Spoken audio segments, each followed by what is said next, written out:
Hi, I'm Andy Kaufman, host of the People and Projects podcast.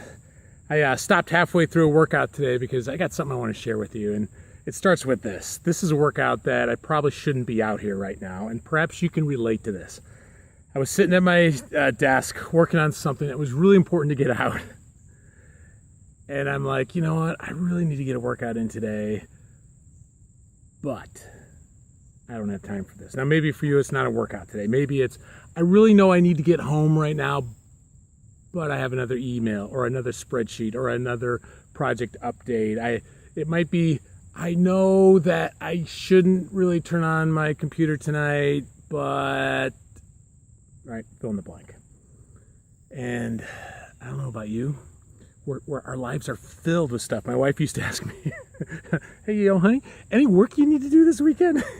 And one of the things we just realized is there's always more work, right?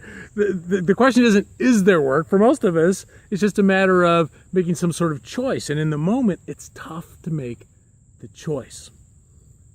So what got my butt onto a bike and out here in this beautiful forest preserve?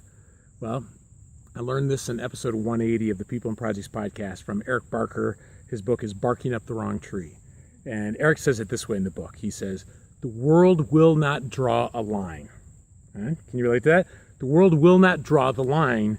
You must draw the line. So what does he mean by that? Well, for example, if you're willing to give an extra hour for your boss, do you think your boss is going to take it? Well, unless you're hourly and they don't want to pay for that hour or pay the overtime, for most of us, yeah, they'll take that extra hour or 3 or 10. Right? Maybe it's a volunteer organization that's good to volunteer, but I'm telling you, if you give an extra hour, guess what? They'll take it. His point is, the world will not draw the line. You have to draw the line.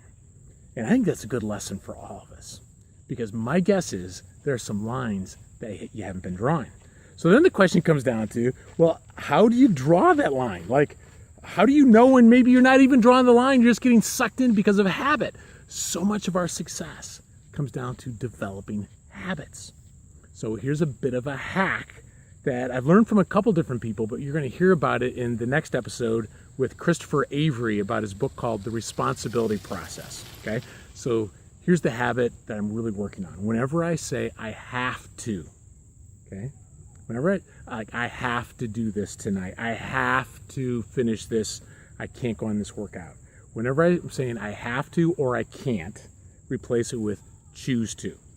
So I'm choosing to work on this instead of go out for a workout. Or I'm choosing to stay late tonight. Now, it could be that that's a good choice. It could very well be that's a good choice. But at least you're framing it as a choice. And I'm finding as I develop this habit of choose to instead of have to, that it's clarifying. That, okay, yeah, all right, I will do this or I won't do this, but it's more of a choice, because the truth is, it's a choice. So here's what I want you to do. I want you to think about this. In fact, leave a comment here. How do you decide whether or not to draw the line? What are some examples of lines that you've drawn?